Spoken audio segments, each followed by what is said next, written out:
Baik, Assalamualaikum warahmatullahi wabarakatuh. Waalaikumsalam warahmatullahi wabarakatuh. Kita alhamdulillahirabbil alamin wa bihi nasta'in ala umuri dunya waddin. Salatu wassalamu ala habibina Muhammadin wa ala alihi wa sahbihi ajma'in, amma ba'd. Kita mulai membaca basmalah. Baik, teman-teman sekalian, pada hari ini kita lanjutkan pembelajaran kita di akidah. Kalau sebelumnya tentang penjelasan tauhid rububiyah dan pengakuan orang-orang musyrik tentang tauhid rububiyah, bahkan kaum ateis sekalipun mereka ini sebenarnya percaya hal itu, percaya bahwa ada Allah, percaya bahwa ada zat yang menciptakan. Hanya saja mereka sombong gitu ya. Nah, sekarang kita membahas tentang kalimat atau kata Rob, yang mana kata Rob ini merupakan kata yang menjadi dari dasar dari kata rububiyah. Jadi kata rububiyah ini berasal dari kata Rob. Apa makna Rob? Bahkan dalam majalah tertentu atau buku tertentu, penulis menggunakan kata Rob, tidak menggunakan kata Tuhan, karena ada makna yang tidak bisa diwakili oleh kata Tuhan. Ada Rob, ada ilah. Kalau Rob ini ya, kalau Rob ini lebih kepada rububiyah, kalau ilah nanti kepada uluhiyah. Seperti itu. Nah, ini sama-sama Tuhan artinya. Rob Tuhan, ilah juga Tuhan. Tapi ada makna khusus. Ada makna khusus dari kata Rob dan juga ilah.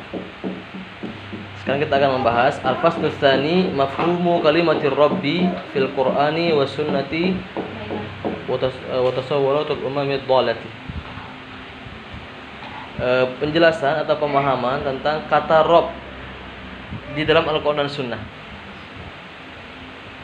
dan juga gambaran atau pandangan umat-umat yang tersesat. Umat-umat yang tersesat. Penjelasan tentang kata Rob dalam Quran dan Sunnah, dan juga pandangan umat-umat sesat tentang kata Rob ini. Jadi berdasarkan Quran dan Sunnah dan berdasarkan orang-orang yang tersesat. Yang pertama adalah mafhumu kalimatir Rabbi fil kitab was sunnati. Kemudian yang kedua, mafhumu kalimatir Rabbi fi tasawwuratil umam dallati.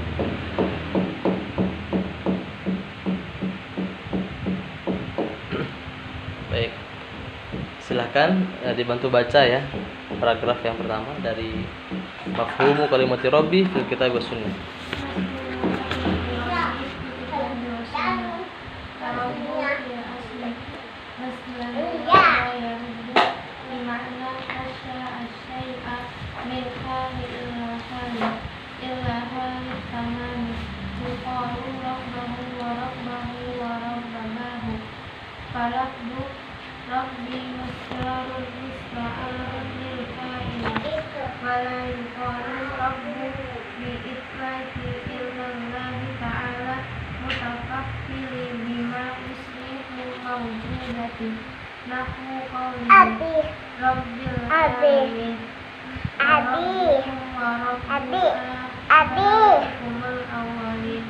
Oke, jazakallahu khairan. Jadi di sini diterangkan ar-rabbu fil asli masdar. Rabba ya rubu. Jadi sebenarnya rabbu ini adalah isim masdar dari kata rabba ya rubu. Kalau dalam pelajaran shorof teman-teman belajar, ada isim masdar, ada fi'il madhi, ada fi'il mudhari', ada fi'il amr. Kemudian ada isim masdar mim, isim fa'il, isim maf'ul, isim alat, isim makan, isim zaman, ya kan? Biasanya kalau masdar itu mirip-mirip dengan fi'il madhi, tapi dia ada kata-kata kayak ada alif dan sebagainya. Robba, ini robba kan, robba ya rubu. Robban. Nah, ini kan ada kemiripan. Fa'ala yaf'ulu fa'lan. Cuma kalau yang ini disukunkan tengahnya, misalnya gitu kan. Sedangkan isim fa'il biasanya ada alifnya setelah huruf pertama. Fa'ilun, kan gitu. Nasirun, kalimun, katibun, dharibun. Tapi nanti rob ini walaupun masdar, nanti ada keterangan di bawahnya itu musta'ar lil fa'il, dipinjam dari kata fa'il. Jadi walaupun dia masdar tapi dia juga fa'il, isim fa'il. Sehingga maknanya adalah zat. Karena isim fa'il biasanya lebih kepada orang atau orang ketiga, atau kalau dalam ini zat Allah Subhanahu wa taala. Sedangkan kalau masdar itu biasanya dalam bahasa Indonesia disebut kata benda abstrak. Kata benda abstrak. Kalau misalnya nasoro yang suruh, nasoro menolong, nasron artinya pertolongan. Pertolongan itu kata benda abstrak. Sedangkan kalau nasirun, orang yang menolong itu orangnya. Artinya kata benda yang memang berwujud, yaitu orang yang nampak, terlihat fisiknya. Itu orang yang menolong. Itu kalau isim fa'il. Kalau isim masdar biasanya dia berbentuk kata benda yang abstrak, pertolongan gitu ya, pukulan, yang biasanya diawali dengan ke atau akhiran an, pe atau an. Itu isim masdar. Tapi di sini Arab di sini di baris kedua itu masdar musta'ar lil fa'il. Dia walaupun masdar tapi sebenarnya juga bermakna fa'il, isim fa'il. Dari kata robba yarubbu, maknanya apa? Robba yarubbu itu nasa asy-syai' min halin ila halin tamam. Ya. Jadi tumbuhnya sesuatu dari suatu kondisi menuju kondisi yang lain sampai kondisi itu sempurna. Jadi bisa juga menumbuhkan ya, sesuatu dari suatu kondisi ke kondisi yang lain yang sehingga sempurna. Seperti misalnya ada orang yang memelihara atau merawat anaknya dari kecil, kemudian menjadi besar, kemudian menjadi tua sampai sempurna. Atau memelihara, merawat tanaman dari tanaman itu masih kecil, kemudian membesar dan membesar sampai menghasilkan buah. Nah itu di antara makna dari rob. Yuqalu rabbahu wa rabbahu wa rabbahu. Jadi disebutkan juga istilah lain atau yang sepadan dengan kata rob di sini, rabbahu wa rabbahu. Ini kata lainnya. Wa rabbun masdar musta'al fa'il. Saya jelaskan tadi ya. Masdar tapi musta'ad fa'il. Isim masdar tapi dipinjamkan dari isim fa'il. Seperti itu. Makanya di sini enggak ada ciri-ciri isim fa'il yang biasanya. Wala yuqalu ar-rabbu bil itlaqi, dan tidak disebutkan kata ar-rabb atau tidak dikatakan rabb bil itlaqi dengan mutlak. Illa lillahi ta'ala, kecuali dengan Allah Subhanahu wa ta'ala. Al-mutakaffil bima yasluhu al-mawjudat nahwa qawlihi rabbil alamin. Di mana Allah Subhanahu wa taala adalah zat yang menjamin. Yang menjamin apa? Menjamin keselamatan makhluk, al-mawjudat, makhluk atau manusia, alam, tumbuh-tumbuhan ya, yang al-mawjudat. Allah lah yang menjamin keberlangsungan hidup mereka. Allah ini ketika disebut ar-rabb ya, maka ketika ini kan Rabbil alamin di sini Allah Subhanahu wa taala. Maksudnya adalah Allah. Jadi ketika ada kalimat ar-rabb ya, itu maksudnya adalah Allah. Seperti dalam firman Allah Rabbil alamin. Al-Fatihah ayat 2. Kemudian Asy-Syu'ara rabbukum wa rabbu abakumul awwalin. Rabbil alamin, Rabb semesta alam, penguasa semesta alam. Rabbukum wa rabbu abakumul awwalin, Rabb kalian dan Rabb orang-orang tua kalian yang terdahulu. Nah, di sini teman-teman ada hal penting ketika kita memudhafkan, mengidhafahkan, menyandarkan Rabb dengan yang lain. Biasanya kalau Rabb disandarkan dengan yang lain, ini berhubungan dengan setelah Rabb itu makhluk. Misalnya Rabbul alamin, bisa gitu. Rabb semesta alam, itu berarti Allah maksudnya. Rabbukum, Rabb kalian. Rabbuna, Rabb kita semuanya. Itu maksudnya adalah Allah. Tapi wala yuqalu ghairihi illa mudhafan maqsudan. Tidak disebutkan selain itu gitu loh. Kecuali mudhaf yang terbatas. Ada mudhaf atau idhofah yang terbatas. Ada frase dalam bahasa Indonesia itu mudhaf itu frase, gabungan dua kata. Gabungan dua kata dalam bahasa Indonesia misalnya buku kamu, gabungan dua kata kan. Kemudian pintu rumah itu gabungan dua kata, itu idhofah. Itu frase dalam bahasa Indonesia. Tuhan semesta alam, Rabb semesta alam. Itu gabungan dua kata. Nah, itu harus pasti adalah Allah gitu loh. Kalau setelah Rabb, Allah Rabbul Alamin. Kecuali ada yang bukan Allah, terbatas tapi enggak semuanya. Sedikit aja. Contohnya apa? Kama yuqalu Rabbud Dari.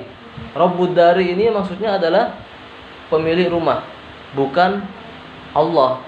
Jadi yang dimaksud dengan Rabbud Dar itu bukan Allah.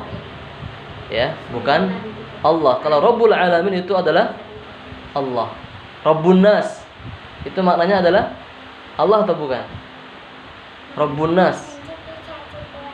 Setelah Rabb, An-Nas manusia. Kira-kira Allah atau bukan?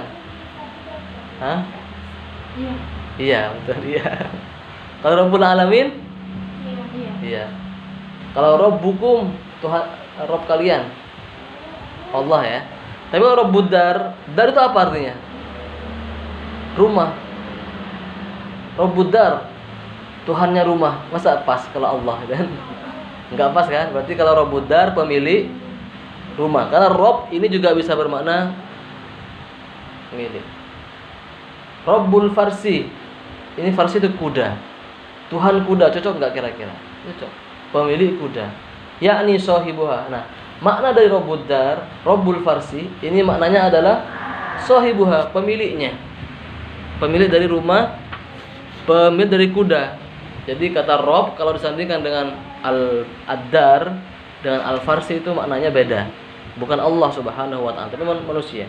Pemilik rumah, pemilik kuda gitu ya. Wa minhu qauluhu ta'ala hikayatun an Yusuf alaihi salam.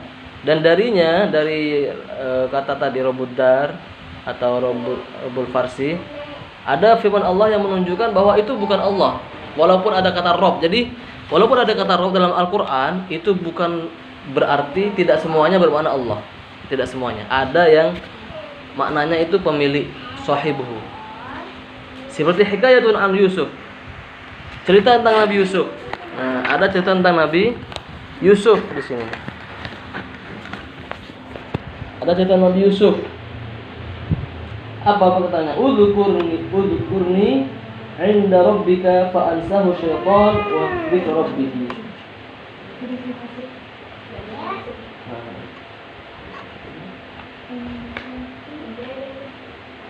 Terangkan tentangku kepada Rabbmu.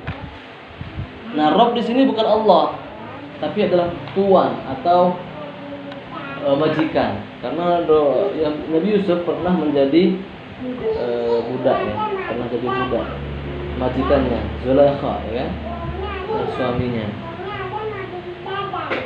Fa ansahu syaitanu dzikra rabbih. Kemudian setan melupakannya sehingga untuk mencari tuannya. Di sini Rabb di sini walaupun Rabbika, Rabbmu itu bukan bermakna Allah. Di sini adalah makna tuan. Karena Rabb itu bisa bermakna majikan juga.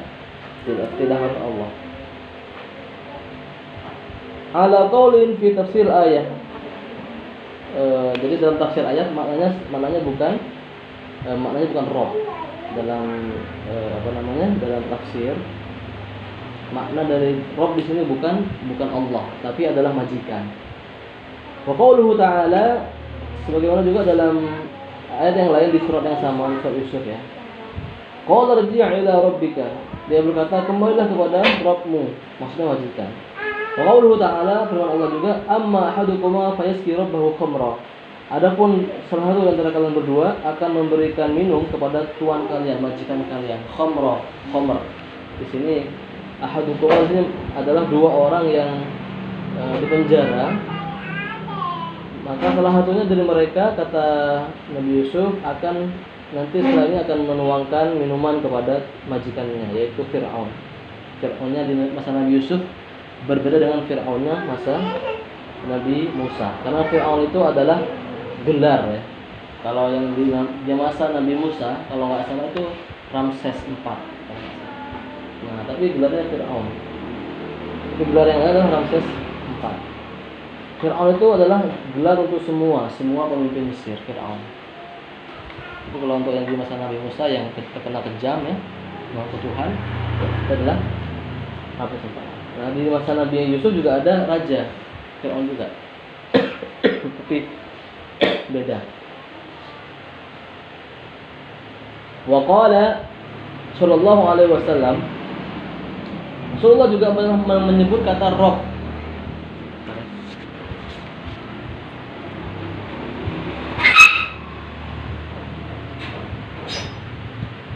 Menyebut kata Rabb ketika Rasulullah bersabda tentang fi dhalatil ibil, ketika hilang unta, tentang hilangnya unta. Hatta yajidaha rabbaha, sampai dia menemukan atau bertemu dengan Rabb-nya. Maksudnya adalah pemilik unta. Jadi unsur Rabb di sini tidak harus Allah, bisa maknanya adalah majikan manusia seperti Nabi Yusuf, atau pemilik unta sebagaimana dalam sabda Nabi Shallallahu Alaihi Wasallam. Di sini makna Rabb dalam Quran dan Sunnah. Jadi dalam Quran dan Sunnah makna Rabb itu adalah Allah, tapi ada ayat-ayat tertentu yang menerangkan bahwa Rabb di sini bukan Allah Subhanahu wa taala. Fatabayyana bihadza anna ar-rabba yutlaqu 'ala Allah. Ada yang baca ya? Saya tadi baca. Silakan baca. Fatabayyana bihadza anna kalimat rabbi. Oh, di situ anna kalimat rabbi ya? Iya. Kok di saya nggak ada kalimat, beda redaksi. Di saya anna robba, di situ anna kalimat robbi. Oke, nggak apa, silakan. Mutlaqu 'ala Allah ta'ala mu'arrafan wa mudhafan. Fayuqalu rabbu aw rabbul alamin aw rabbun nasi wala tutlaqu kalimatu rabbi 'ala ghairillahi illa mudhafatan mithlu rabbid dari wa rabbil manzili wa rabbil injili wa rabbul ibili. Boleh lagi? Cukup. Sementara cukup dulu. Fatabayyana bihadza, maka hal ini menjadi jelas bahwasanya ar-rabba, kalimat atau kata Rabb, yutlaqu 'ala Allahi mu'arrafan wa mudhafan. Jadi kalau misalnya kata Rabb ini berbentuk ma'rifat dan juga mudhaf, maka itu adalah Allah. Ketika ma'rifat, masih ingat yang dimaksud ma'rifat, isim ma'rifat seperti apa? Ciri-ciri isim ma'rifat. Ciri-cirinya apa isim ma'rifat? Belum. Ada isim nakiro, ada isim ma'rifat. Sudah. Ini kemarin nahwu bahasa Arab dibahas. Dulu di SMA. Pernah ya? Apa bedanya ma'rifat dengan nakiro? Ma'rifat khusus nakirah. Oke, benar. Umum. Ciri-cirinya bagaimana sih ma'rifat itu? Ciri-cirinya. Kalau misalnya ma'rifat itu nama orang, jelas ma'rifat. Ketahuan kan? Khusus sudah diketahui. Ma'rifat itu kan apa? Dikatakan arafah. Diketahui dia. Sudah dikenal. Nama jalan, nama kota itu ma'rifat semuanya. Tapi kalau misalnya ada isim yang bukan nama orang, bukan nama jalan, bukan nama tempat, bukan nama kota. Misalnya contohnya adalah Rabb, itu dia disebut ma'rifat ketika apa? Isim ma'rifat. Mu'arrafan di sini maksudnya isim ma'rifat. Mu'arrafan di sini maksudnya ma'rifat. Ketika dia berupa Rabb ini, berupa menjadi isim ma'rifat, maka dia pasti Allah. Ar-Rabbu. Misalnya bilang Ar-Rabb, maka di situ Tuhan, Allah Subhanahu wa taala maksudnya. Ciri-cirinya saya kasih bocoran. Kalau nakirah dia ada tanwinnya. Rabbun itu tanwin. Itu nakirah. Kalau ma'rifat berarti Rabbu. ada tanwinnya atau enggak? Nggak ada. Di depannya ada alif lam atau tidak? Ada. Nah, jadi ciri-cirinya kalau ma'rifat itu ada alif lamnya di depan dan tidak ada tanwinnya di belakang. Itu ma'rifat. Kalau nakirah ada tanwin di belakang, di depan tidak ada alif lam. Itu bedanya di situ. Nah, makanya di sini ar-rabbu fa yuqalu ar-rabbu. Ma'arrafan wa mudhafan fa yuqalu ar-rabbu. Ar-rabbu di sini adalah isim ma'rifat dari rabb. Makanya ada alif lamnya. Jangan sampai baca ar-rabbun, salah. Kalau sudah ada alif lamnya maka tidak boleh ada tanwin. Ar-rabbu, bukan ar-rabbun, bukan. Di sini berarti ar-rabbu maknanya adalah Allah. Ketika disebut ar-rabb, itu maknanya adalah Allah. Mudhafan ini idhafah. Ini sandaran, disandarkan kepada isim yang lainnya. Kalau tadi saya bahasakan frase dalam bahasa Indonesia. Frase itu gabungan dua kata. Frase itu gabungan dua kata. Makanya rabbu disandarkan dengan kata yang lain.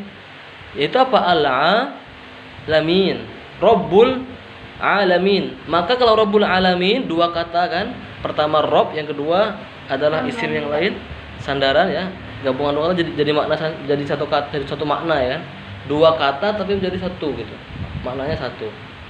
Ini frase dalam bahasa Indonesia, idhafah dalam bahasa Arab. Dalam bahasa Inggris press. Ini sebenarnya ada kemiripan. Au rabbun nas, Tuhan manusia. Di sini Tuhan berarti Allah berarti. Wala tutlaqu kalimatu rabbi ala ghairillahi illa mudhafah. Dan tidak dimutlakkan kata Rabb kepada selain Allah kecuali mudhafah, kecuali idhafah. Kalau misalnya berupa idhafah, landasan disandarkan tadi, frase tadi, bisa saja itu bukan Allah. Bisa saja bukan Allah. Kalau misalnya yang sandaran idhafahnya mudhaf ilahinya ya, itu bukan yang bermakna kepada Allah. Misalnya tadi Rabbud Dar ya. Rabbil manzili, Rabbil ibili, pemilik rumah, pemilik unta. Nah, ini bukan Allah berarti. Tapi kalau misalnya ta'rif, ma'rifat, ar-rabb maka dia Allah. Jadi gitu. Ini terkait makna rabb, teman-teman. Sampai sini clear ya? Ini sebenarnya lebih kepada bahasa. Kayak belajar nahwu shorof, grammatical. Karena memang kata rabb inilah yang berlandasi dari kata rububiyah seperti itu. Oke, lanjut di bawahnya.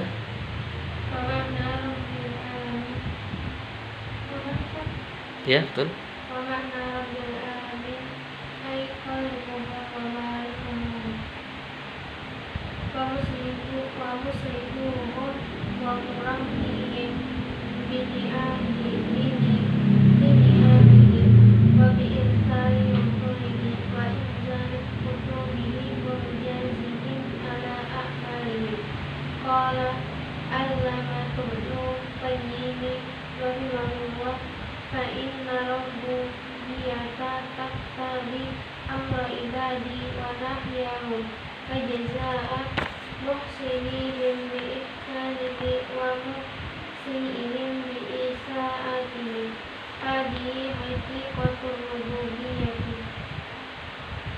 Oke. Jadi makna Rabbul Alamin, ketika kita menyebut makna Rabb di sini Syekh Fauzan langsung Rabbul Alamin. Rabb semesta alam, sehingga maksudnya adalah Allah ya kan. Ketika dimaknai, ketika disebut kata Rabbul Alamin ya, Rabbnya semesta alam. Apa maksud dari Rabb semesta alam itu? Maknanya adalah khaliquhum. Maksud dari Rabbul Alamin adalah Allah lah yang menciptakan mereka. Siapa? Hum ini kembali ke siapa? Kembali ke mereka, kembali ke siapa? Manusia saja atau ada yang lain? Semua. Al-alamin. Kembali ke alamin itu manusia dan seluruh alam. Tidak hanya manusia, hewan, tumbuhan, benda mati, gunung, ya, bukit, lautan. Semuanya adalah al-alam. Semuanya adalah al-alam. Wa malikuhum. dan penguasa mereka. Bisa juga pemilik, tidak bisa. Pemilik mereka, penguasa mereka. Wa muslihuhum, dan juga Allah yang muslih, yang memberikan kemaslahatan. Wa murabbihim bi ni'amihi, dan memelihara ya, merawat mereka bi ni'amihi, dengan nikmat-nikmatnya. Jadi Allah semuanya itu. Jadi ini berhubungan dengan fi'lullah, pekerjaan Allah. Makanya rububiyah itu pekerjaan Allah. Wa bi irsali rusulihi, apa mananya? Yaitu dengan apa Allah mengutus rasul-rasulnya. Wa inzalu kutubihi, Allah juga yang menurunkan kitab-kitabnya. Wa mujazihim ala a'malihim, Allah juga yang membalas mereka ala a'malihim, atas perbuatan mereka. Jadi Allah lah yang menciptakan, yang menguasai, yang kemaslahatan, merawat dengan nikmatnya, mengutus nabi-nabi, menurunkan kitab-kitab, membalas amal ibadah mereka. Allah semuanya. Qala al-'allamatu Ibnul Qayyim rahimahullah. Ibnu Qayyim ya, orang yang berilmu, al-'allamah. Yang alim, al-'allamah, ini gelar ya. Ibnu Qayyim berkata, fa innar rububiyyata, sesungguhnya rububiyah taqtadi, mewajibkan atau mengandung amrul ibadi wa nahyihim. Jadi memerintahkan manusia, melarang manusia. Jadi Allah yang melarang manusia, memerintahkan kepada manusia, Allah juga yang melarang manusia. Lagi-lagi ini berhubungan dengan fi'lullah, pekerjaan Allah. Biasanya berhubungan dengan kata kerja semuanya. Menciptakan, menguasai, itu kata kerja kan? Merawat, mengutus, menurunkan. Kemudian di sini memerintahkan, melarang. Amr itu memerintahkan, nahyih itu melarang. Wa jazaa'umuh sini bi ihsanihi, membalas. Ini juga sama, kata kerja juga, berasal dari kata kerja awalnya. Membalas kebaikan kebaikan makhluknya. Wa musiihim bi isaitiha, dan membalas orang-orang yang berbuat jahat, berbuat jelek dengan kejelekannya. Jadi tauhid rububiyah ini mengandung semua pekerjaan Allah. Tidak hanya Allah yang menciptakan manusia, memelihara, memberikan kemaslahatan ya, dan sebagainya. Allah juga yang memerintahkan, melarang, serta membalas kebaikan serta keburukan mereka. Allah semuanya. Ini adalah makna Rabb di dalam Quran dan Sunnah. Sehingga jelas bahwa dalam Quran dan Sunnah kata Rabb ini adalah Allah ketika dia ma'rifat, ada alif lamnya. Ketika dia mudhafah, ketika dia idhafah, ketika dia disandingkan dengan kata lainnya, frase atau gabungan dua kata ya, menjadi satu makna. Dua kata ya, Rabbul Alamin, Rabbun Nas, itu maknanya Allah. Tapi ada juga yang dalam Quran Sunnah ini bukan Allah, seperti Rabbud Dar, Rabbu al-Ibili, Rabbu al-Manzili gitu ya. Ini adalah pemilik artinya, bukan Allah, atau majikan dalam kisah Nabi Yusuf itu, bukan Allah Subhanahu wa taala. Baik, lanjut ke yang kedua. Silahkan. Mahmumu kalimat rabbi fi tasawwurati umamin dalalati. Khalaqallahu khalqa mafturina ala tauhidi wa ma'rifati rabbi khaliqi subhanahu.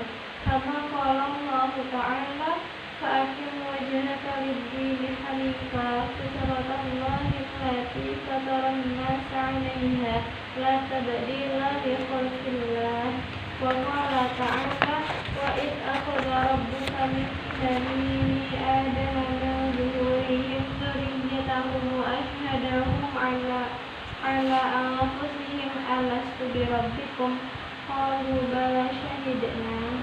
Oke, subhanallah khairan. Jadi di sini di kedua ini ya, penjelasan tentang kata Rabb dalam pandangan orang umat tersesat. Tapi di sini dimulai dengan penjelasan bahwa Khalaqallahu al-khalqa mufturina ala tauhid. Allah menciptakan makhluknya secara fitrah ala tauhid. Secara fitrah itu sudah bertauhid, teman-teman. Allah menciptakan manusia sudah bertauhid. Wa ma'rifati Rabbi al-Khaliq subhanahu, dan mengetahui Rabb yang menciptakan mereka. Jadi setiap makhluk, hewan maupun manusia, mereka ini sudah Allah kondisikan sejak lahir. Mereka ini sudah mengaku bahwasanya Allah lah yang menciptakan. Secara mereka bertauhid. Mereka juga bertasbih. Kama qala Allah Ta'ala, fa'akim wajhaka lid-dini hanifa. Maka jadikan wajahmu atau dirimu ya lid-dini hanifa, maksudnya beragama secara lurus. Fitratallahi allati fatara nas 'alaiha, di mana hal itu menjadi fitrah yang Allah sudah ciptakan kepada manusia. Allah sudah berikan kepada manusia sesuai fitrah. La tabdila li khalqillah, tidak ada perubahan dalam penciptaan Allah. Jadi Allah Subhanahu wa taala menciptakan makhluknya sudah sesuai dengan fitrahnya. Maksudnya Allah sudah memberikan dalam diri setiap makhluk bahwasanya Allah Subhanahu wa taala adalah pencipta. Dalam setiap makhluk, tidak hanya manusia, hewan juga begitu. Makanya hewan-hewan disebut bertasbih ya. Karena mereka sudah Allah berikan fitrah mengakui bahwa Allah lah penciptanya. Seperti itu. Manusia juga sama, tidak hanya hewan. Wa qala ta'ala, Allah juga berfirman dalam surah Al-A'raf ayat 172 ya. Wa id akhadha rabbuka min bani adama min tuhurihim wa dzurriyyatahum wa asyhadahum ala anfusihim. Ingatlah ketika Allah menjadikan Bani Adam ini dari tulang sulbi mereka, punggung mereka, wa dzurriyyatahum, turunan mereka, wa asyhadahum, kemudian Allah mempersaksikan mereka ala anfusihim, diri mereka sendiri, dengan mengatakan kepada setiap anak bayi Adam, setiap keturunan Bani Adam, alastu bi rabbikum, bukankah aku adalah Tuhan kalian, kata Allah. Qalu, mereka para bayi-bayi yang masih di kandungan itu menjawab, bala, benar, tidak hanya na'am. Kalau na'am itu iya, tapi kalau bala itu lebih dari na'am. Bala, tentu saja, gitu ya. Bala, tentu saja. Syahidna, kami bersaksi. Jadi dalam kandungan anak kecil, anak bayi, sebelum mereka lahir ke dunia sudah melakukan persaksian. Syahidna, kami bersaksi. Jadi secara fitrah mereka sudah beriman kepada Allah, sudah bertauhid. Oke, lanjut. Satu paragraf ya.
Di sini dikuatkan lagi bahwasanya setiap anak manusia itu sudah kondisi suci. Fal iqraru bi rububiyyatillahi wa tawajjuhu ilaihi amrun fitriyun. Jadi pengakuan terhadap rububiyah Allah, bahwa Allah lah yang menciptakan, bahwa Allah lah yang memelihara dan lain sebagainya, dan menghadapkan diri kepadanya, amrun fitriyun, adalah perkara yang fitrah, sesuai fitrah. Wasyirku hadithun tari'un, sedangkan syirik adalah perkara baru, hadith, tari'un, yang datang kemudian. Hadithun, perkara yang baru, tari'un, datang kemudian.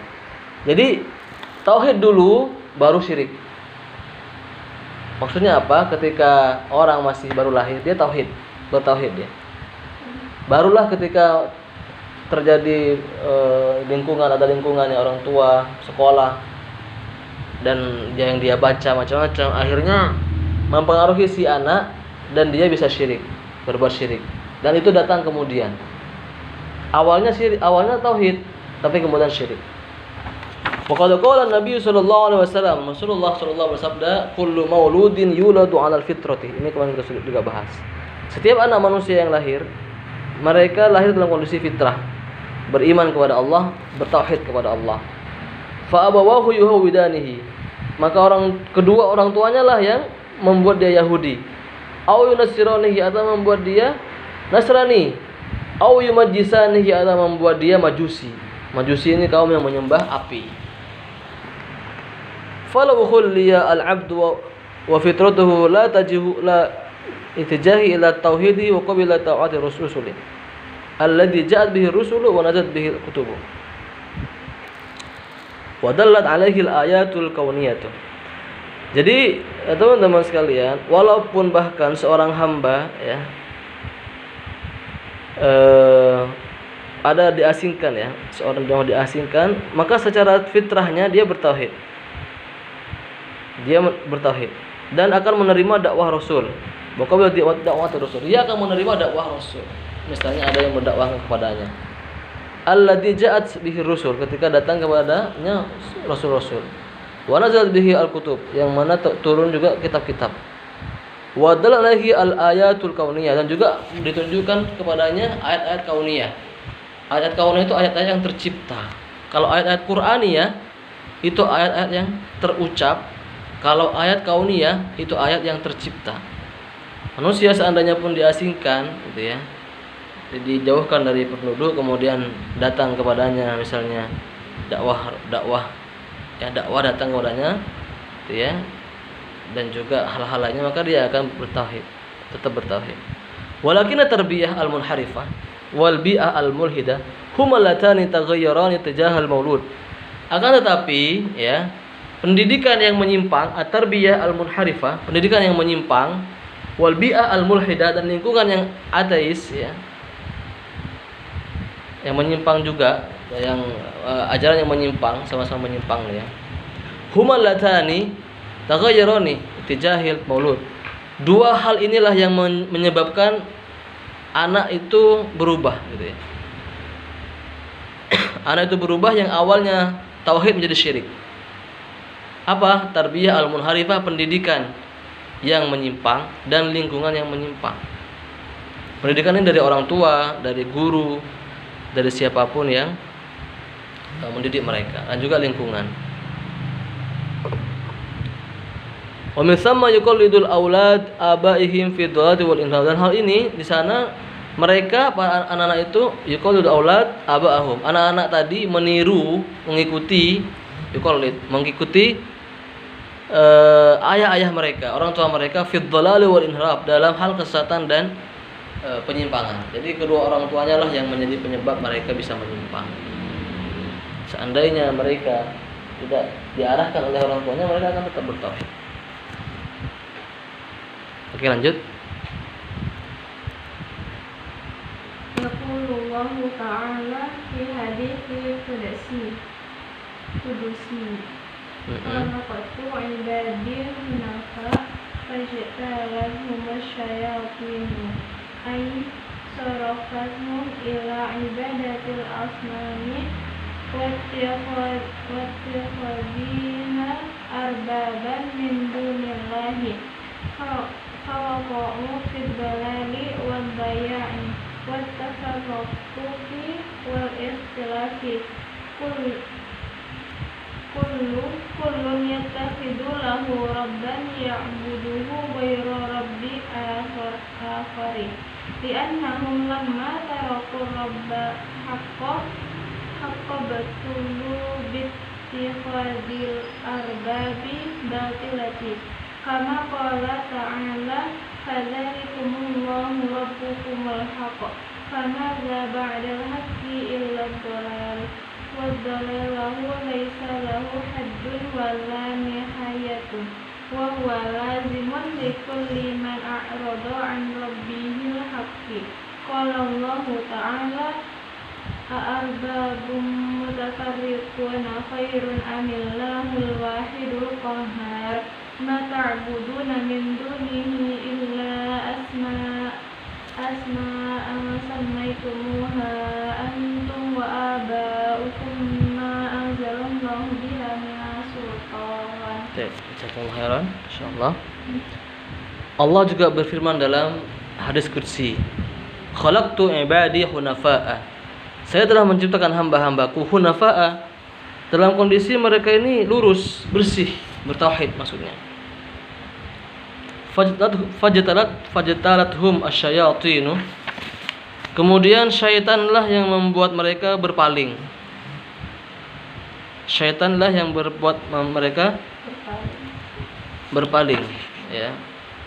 Aslinya mereka bertauhid tapi syaitan. Kalau di atas tadi disebutkan lingkungan dan pendidikan, ya kan? Kalau di sini adalah syaitan. Jadi ada orang lain, ada pihak lain yang memang menjerumuskan selain pendidikan dan lingkungan, yaitu syaitan. Aisrafatuhum ila ibadil asnam. Syaitanlah yang memalingkan mereka untuk menyembah kepada asnam, menyembah kepada siapa? Berhala-berhala. Wattikhadhiha arbaban min dunillah. Kemudian menjadikan patung-patung itu arbaban, rob-rob, Tuhan-Tuhan min dunillah selain Allah. Fawaqa'u fid dhalali wad dhaya'i. Mereka kemudian terjatuh kepada kesesatan dan kepada keterasingan. Wa tafarruqu wal ikhtilaf, wa tafarruqi wal ikhtilafi, dan juga terjatuh kepada perpecahan dan perbedaan pendapat, perpecahan dan perselisihan. Kullun yattakhidhu lahu rabban. Setiap dari mereka menjadikannya Tuhan, Rabb. Ya'buduhu ghairu bil akhari. Yang menyembahnya selain juga menyembah Tuhan yang lain.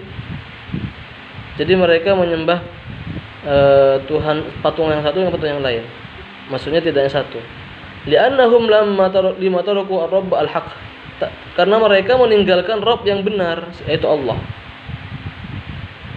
Jadi mereka malah menyembah patung-patung, ya, yang tidak ada kemampuan sama sekali, menyembah satu dan yang lainnya banyak, ya. Dan mereka malah meninggalkan Rabb yang benar, Tuhan yang benar, gitu. Allah. Ubtulu bittikhadil arbabil batilah. Mereka ini, ya, terjatuh kepada menjadikan Rabb yang batil, menjadikan Tuhan yang salah. Ada Tuhan yang salah. Makanya dalam film apa itu namanya, Pike, film India itu ada yang menarik. Dia menyimpulkan ada dua Tuhan. Ada dua Tuhan dalam dunia ini. Tuhan pertama adalah Tuhan yang benar. Tuhan yang kedua Tuhan yang salah. Gitu. Ada dua Tuhan. Tuhan yang benar, Tuhan yang salah. Tuhan yang salah ini yang dianggap sebagai Tuhan. Patung-patung itulah kalau dalam bahasa di sini, patung-patung nih. Yang mana ini dari setan, teman-teman. Dari setan. Mengapa kok di zaman Rasulullah ada banyak patung, padahal Mekah loh. Mekah itu adalah kota yang ada Ka'bah di situ, rumah Allah, Baitullah. Yang mendirikan adalah Nabi Ibrahim dan Ismail. Mereka bertauhid, tapi mengapa kok ada patung di situ? Mengapa di dalam Ka'bah ada patung? Di luar Ka'bah ada patung banyak. Bahkan Rasulullah ketika masa penaklukan Mekah menghancurkan patung-patung sangat banyak sekali. Termasuk patung-patung di luar Mekah, di luar Ka'bah maksudnya. Ada patung-patung besar. Kenapa kok bisa ada patung-patung itu? Itu ternyata tidak lepas dari pengaruh jin, setan. Melalui Amr bin Luhai, salah seorang petinggi di zaman Quraisy. Pada zamannya dia tertarik untuk membuat patung, ya, karena setelah pergi ke Yaman dan lain, melihat ada orang-orang menyembah patung. Awalnya hanya menghargai, awalnya hanya sebagai bentuk pemuliaan kepada wali-wali Allah, orang-orang soleh. Tapi kemudian oleh setan dijerumuskan. Nah itu ternyata ada unsur setan di situ. Dalam kitab Rahikul Mahtum, ya, dijelaskan bahwasanya itu ada peran yang sangat besar oleh setan. yang membuat orang terjerumus kepada menyembah patung. Itu bukan kebetulan, tapi disengaja gitu. Disengaja oleh setan. Kama qala ta'ala, sebagaimana Allah berfirman, "Fadzalikumullahu rabbukumul haq." Itulah Allah, Rabb yang benar. Jadi yang benar adalah Allah, bukan yang lain. Famadza ba'dal haqqi ila dhalal? Apakah yang ada selain kesesatan sudah kebenaran? Kalau ada kebenaran, Allah yang benar, berarti yang lain salah, yang lain itu sesat. Wadh-dhalalu laisa lahu haddun wala nihayatun. Dan kesesatan itu tidak memiliki batas dan tidak memiliki akhir. Wa huwa lazimun likulli man a'rada 'an rabbihil haqq. Dan itu pasti terjadi pada setiap orang yang orang-orang yang berpaling dari Tuhan yang benar. Jadi sesat itu adalah orang-orang yang berpaling dari Rabb yang benar. Sesat namanya. Qala Allah Ta'ala, Allah berfirman, "Arbabun mutafarriquna khairun amillahul wahidul qahar?" Apakah Tuhan-Tuhan yang bermacam-macam itu khairun lebih baik amillah, atau apakah Allah yang lebih baik? Al-wahidul qahar, satu tapi al-qahar. Satu saja tetapi Allah yang Maha Perkasa. Mereka punya banyak Tuhan yang secara logika Tuhan itu mestinya satu aja. Kalau nggak satu berarti dia nggak kuasa. Berarti dia masih butuh orang lain, masih butuh Tuhan lain, masih punya kelemahan. Kan kayak dalam Hindu itu ya, ada Tuhan khusus menciptakan, ada Tuhan khusus mematikan, ada Tuhan khusus yang memberikan nikmat, ada Tuhan khusus yang menghancurkan nikmat itu. Nah, ini kan berarti ada satu Tuhan yang tidak dimiliki, dia tidak memiliki kekuasaan lain, dia hanya memiliki kekuasaan tertentu gitu. Sama seperti dalam pemerintahan kita, ada legislatif, mereka kekuasaannya hanya membuat undang-undang. Ada yudikatif, mereka kekuasaannya hanya membuat hukum, masalah kehakiman, pengadilan. Ada yang eksekutif yang menjalankan roda pemerintahan. Jadi kekuasaan mereka nggak mutlak gitu ya. Kekuasaan mereka dibagi-bagi. Kalau Allah enggak. Allah itu wahidul qahar. Allah itu satu tapi Maha Perkasa, Maha Kuasa. Nah, ini yang menarik teman-teman. Ma ta'buduna min dunihi illa asma'an samaitumuha antum wa aba'ukum.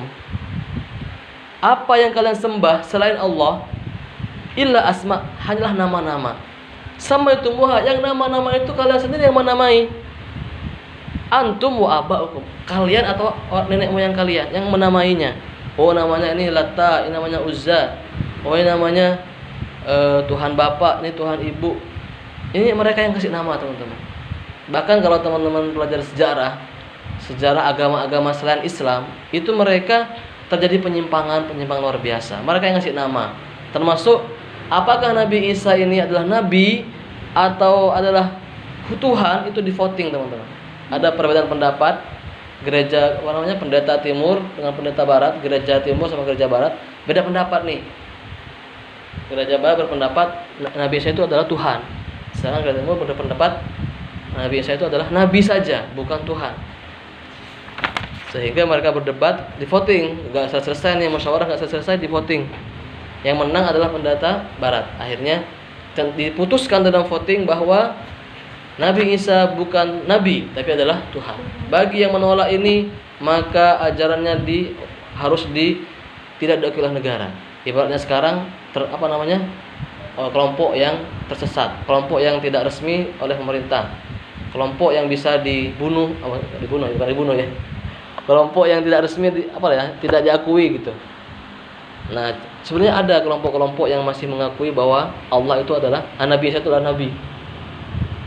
Bahkan sampai Nabi Muhammad masih ada itu pendeta-pendeta yang mengakui bahwa Nabi Isa hanya nabi, manusia biasa. Ada. Nah, kemudian dikasih nama Allah, namanya Tuhan Bapa, Tuhan Ibu, Tuhan Roh Kudus. Siapa yang ngasih nama itu? Mereka. Agama-agama yang lain juga gitu. Nah, dalam Islam tidak, yang ngasih nama itu adalah Allah langsung. Contohnya nama Islam, Inna Dina Indallah Islam. Sungguhnya agama yang Islam, Allah yang ngasih nama Islam itu. Sedangkan kalau mereka sendiri yang menamai, Kristen, Yahudi, Hindu, Buddha. Mereka mengasih nama itu. Kemudian Tuhannya juga Allah yang ngasih tahu langsung, innani anallah fa'budni. Sesungguhnya saya adalah Allah, sembahlah saya. Sedangkan dalam agama yang lain tidak jelas siapa yang ngasih nama. Namanya juga berubah-berubah. Inilah yang membedakan agama Islam dengan yang lain, yang mana menunjukkan bahwa memang inilah agama yang benar. Yang lain itu menyimpang. Agama Islam tapi menyimpang. Jadi agama Yahudi, agama Kristen, agama Hindu, agama Buddha awalnya adalah Islam, teman-teman. Tapi kemudian menyeleweng, menyimpang. Ma'allah sultan, tidaklah orang berdiri kekuatan. Lanjut ya. Bismillah ya. Lanjut atau istirahat dulu?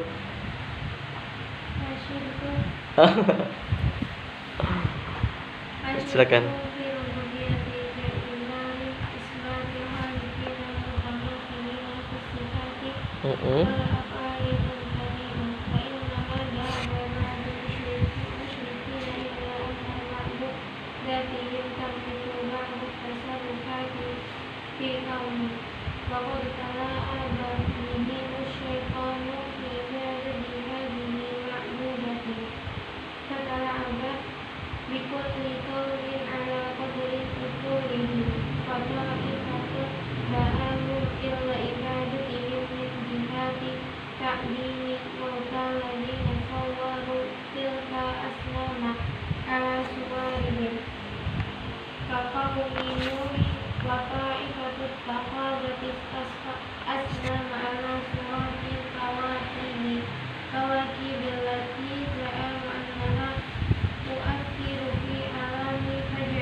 Baik, jazakallahu khairan. Wasyirku fir rububiyyati. Syirik terhadap rububiyah. Bi'atibari itsbati khaliqina mutamathilina fi sifati wal af'alil mumtana'. Jadi syirik rububiyah ini, teman-teman, karena adanya penetapan bahwasanya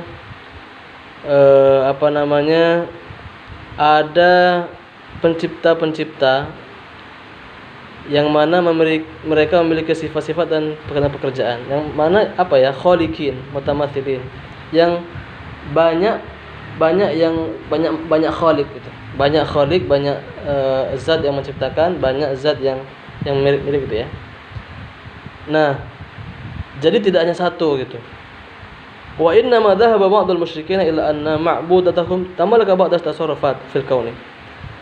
Jadi sebagian orang musyrik mereka berpendapat bahwasanya menyembah mereka para tuhan-tuhan yang mereka anggap ya, karena memiliki sebagian dari kekuasaan alam semesta ini.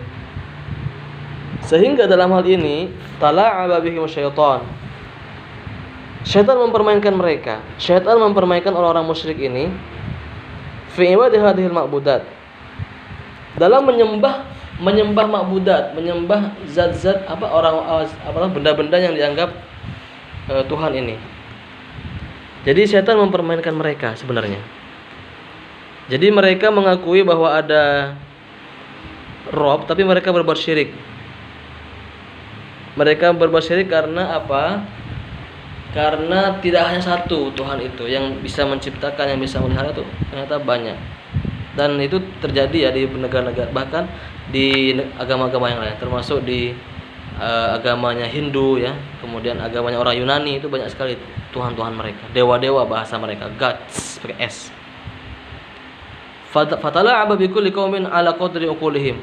Jadi syaitan mempermainkan setiap kaum berdasarkan akal mereka. Fataifatun ta'akum ila ibadatiha min jihadin ta'dhimil mauta. Ada juga ya yang setan mempermainkan dengan cara apa? Kelompok yang mengajak mereka untuk menyembah dengan cara apa? Dengan cara mengagungkan orang yang meninggal. Orang yang meninggal diagung-agungkan. Jadi dengan cara mengagung-agungkan orang-orang yang mungkin dianggap soleh, dianggap baik. Bahkan memang mungkin orang baik memang gitu. Tapi masalahnya diagung-agungkan. Ini mirip dengan yang pembahasan sebelumnya ya. Melebih-lebihkan, gulu terhadap orang-orang soleh. Alladzina sawwaru tilkal asnama ala suwarihim. Kemudian mereka apa? Membuat gambar atau membuat patung. Yang mana patung atau gambar itu mirip seperti mereka. Makanya kenapa kok Nabi Muhammad melarang kita menggambar wajah beliau? Dikhawatirkan terjadi lagi kayak dulu. Di zaman-zaman sebelum Nabi Muhammad, mereka mengagung-agungkan orang-orang soleh. Kaum Nuh yang seperti kaum Nabi Nuh. Nah ini dia contohnya Nabi Nuh. Jadi kaum Nabi Nuh itu mereka membuat patung. Patung itu adalah orang-orang soleh. Orang-orang soleh yang awalnya adalah orang bertauhid, tapi mereka kemudian membuat patung dengan harapan menjadi perantara mereka kepada Allah. Saya tidak menyembah patung, kata mereka gitu awal-awal. Saya menyembah Allah, tapi kita ini siapa sih gitu kan? Maka kita kalau doa kita mau terkabul, ya melalui orang-orang soleh ini. Orang soleh ini orang dekat sama Allah, gitu ya. Ini cara setan mengelabui begitu.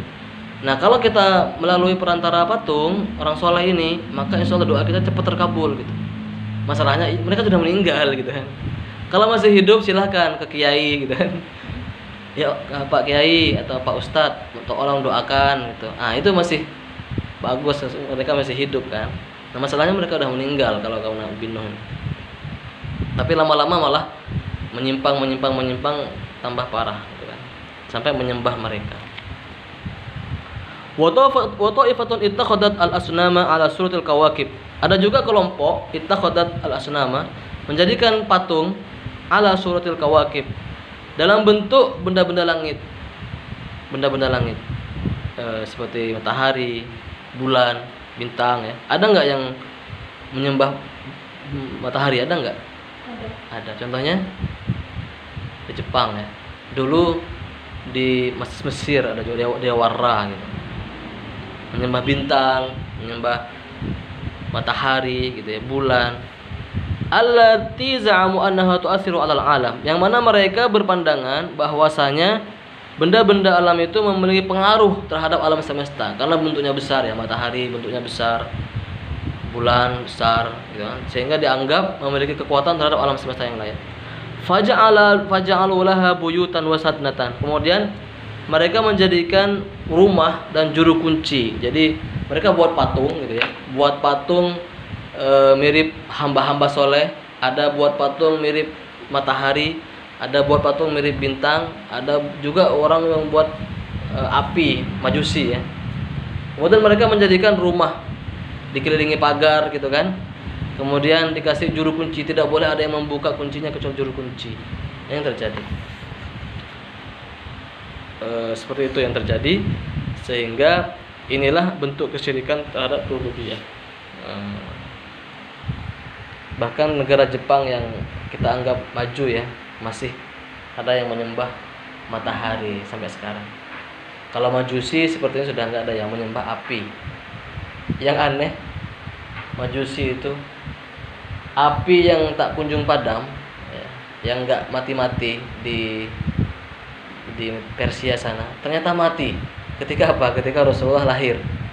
Jadi ketika Rasulullah lahir tuh teman-teman, api Majusi itu tiba-tiba padam.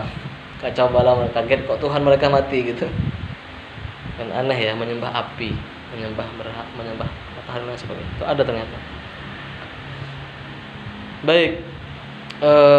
Dalam penjelasan sebenarnya ada yang membahas masalah kawakib, benda-benda langit dan lain sebagainya. Kita insyaallah bahas pada pertemuan berikutnya aja ya. Oke. Ada pertanyaan sebelumnya? Karena udah 1 jam, kita cukupkan. Ada pertanyaan silakan.